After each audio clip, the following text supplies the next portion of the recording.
მოგესალმებით, თქვენ უყურებთ გამოშვებას Stock News. Სოლიდარობა მზია ამაღლობერს და სინდისის ყველა პატიმარს. ახალციხეში ვულკანიზაციაში დაშავებულ მამაკაცს ოპერაცია ჩაუტარდა. მისი ჯანმრთელობის მდგომარეობა მძიმეა. ამ შესახებ ინფორმაციას ახალციხის რეფერალური ჰოსპიტალის დირექტორი გუჯა გუჯაძე გვიდასტურებს.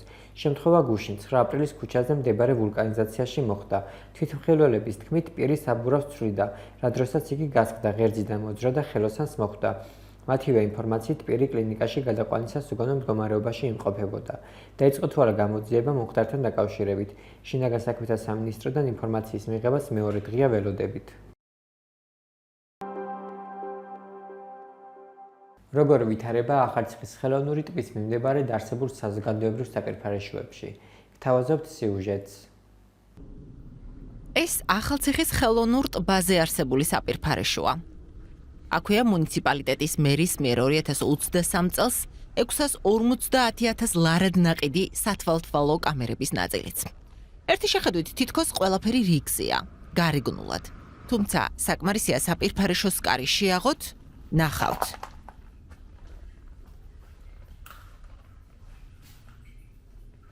შენობაში არ მოდის წყალი, არ არის განათება.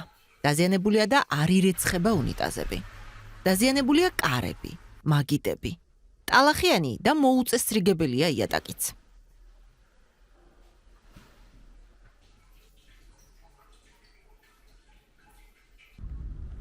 აქვეა მეორე საპირფარეშოც, რომელიც რამდენიმე წლის წინ აშენდა. შენობას ფანჯრები ჩამტვრეული აქვს. შიგნით მოხვედრა შეუძლებელია. კარი ჩაკეტილია.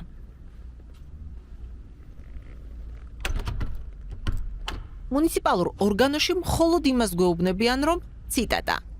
მუნიციპალიტეტი მუშაობს პრობლემის აღმოსაფხრელად, რაც საზოგადოებრივ საპირფარეშოებთან დაკავშირებით არის. რა სტანდარტებს უნდა აკმაყოფილებდეს და რა დაავადებების გავრცელების საფრთხე არსებობს, მაშინ როდესაც საპირფარეშოები ასე გამოიყურება. ვესაუბრება პროფესორი გიორგი ფხაკაძე. ვენტილაცია, წყალი, სისუფთავე და უფასო რაც თავარი არის. ანუ საპირფარეშო უნდა იყოს უფასო. რატომ? იმიტომ რომ ეს არის მუნიციპალური პასუხისმგებლობის საკითხი, რომელიც უნდა იყოს მოწესრიგებული და უნდა იყოს იდეალური. მოწესრიგებელი საპირფარეშო ეს ასევე არის ინფექციის გავრცელების წყარო.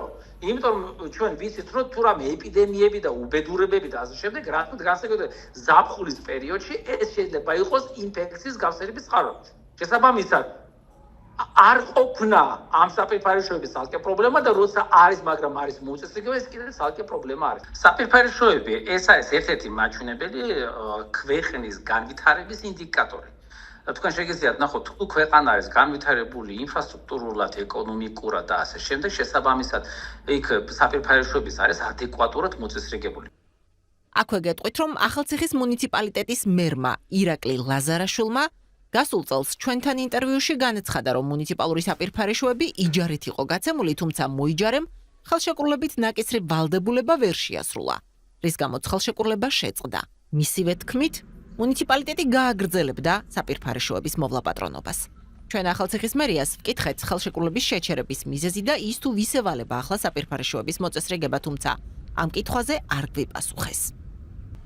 ახალციხის მუნიციპალიტეტის 2025 წლის ბიუჯეტის მიხედვით, ახალციხის ხელოვნური ტბის მიმდებარედ ინფრასტრუქტურის განვითარება და მოვლაპატრონობა აიპ ახალციხის მუნიციპალიტეტის წყალმომარაგება და წყალარინებას ევალება. ჯამში აიპს ზემოთხსენებულ სამუშაოებთან ერთად სასმელი და სარწყავი წყლის სისტემის და ინფრასტრუქტურის მოწესრიგებაც ევალება, რომლისთვისაც ჯამში მილიონამდე ლარია გათვალისწინებული.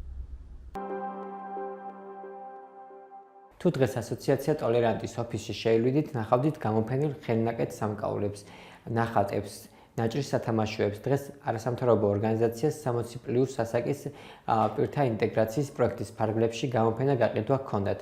ჩვენ რამდენიმე მათგანს ვესაუბრეთ. გთავაზობთ ვიდეოს. ჩემი მშობლები, დედაც და მამაც ორივე ხელოვანები არიან, ხელოვანები. სულ არაფრისგან ქმნიდნენ ყოველთვის რაღაცას. ხო და იმათგან გამომყვა, რომ შეიძლება არაფრისგან არაფერი რაღაცად აქციო. ხო და ესე გადავწყვიტე. და რასაც გძნობ, რასაც განვიცდი, ჩემ ნამუშევრებში ვდებ იმას და ერთჯერად ყოვზებს ვამსგავსებდი ყვავილებს და ამიტომ ესე გავაკეთე. იესო ხო, მე შოკი ეცვა, უბრალოება, რა ვიცი მე, აი თავდაბლობა და ის ძალიან დიდი მადლი ალბათ, ხო? მე შოკი. მომწონს მე შოკი რა ვქნა. რომ ერთი წელია ხატავ მე უკვე და ეს რაც არის გამოფენილი ერთი წლის ნამუშევრებია. რო გავიგეთ რომ ტოლერანტში ეს პროექტი იყო 60+ ქალბატონებისთვის, მე კი ჯერ 60-იც არა ვარ, მაგრამ მაინც მივიღე ამ პროგრამაში მონაწილეობა, სამკაულების გაკეთება, ეხა სანთლების გაკეთება და ნუ მოკლედ ის შინაარსი რაც დევს ამ პროექტში, ის რომ 60-ის ზემოთ ვინც აღარ არის უკვე დასაქმებული სახელმწიფო ან კერძო სტრუქტურებში, მათთვის არის თვითგანვითარების პროცესი ძალიან კარგი. დღეს ეს არაჩვეულებრივი ნამუშევარი შევიძინე უკრაინიდან ტოლვილი გოგონასგან, კირასგან. ეს იყო ჩვენს ხელთ არსებული ბოლო ინფორმაცია. მეტი და დეტალური ინფორმაციისთვის ეწვიეთ ჩვენს ვებგვერდს TokTV-წერტილი და Facebook გვერდს TokTV. გმადლობთ რომ გიყურებთ. დროებით.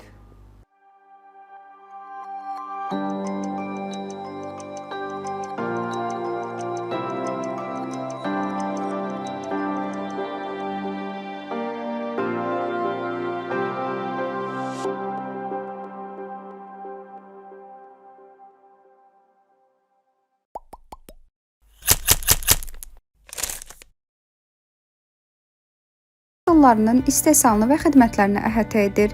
Rustavi şəhərində Inventin yeni filialında sizə aşağıdakı məhsullar təqdim olunur.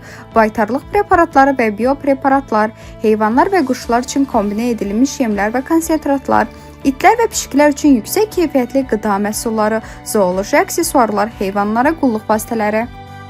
Invent baytarlıq sahəsində aparıcı şirkətdir. Rustavi filialına gələn müştərilərin heyvanlar üçün ən keyfiyyətli qida məhsulları, konsentratlar, preparatlar və aksesuarlar ala bilərlər. Rustavi filialı İstanbul bazarı ərazisində yerləşir.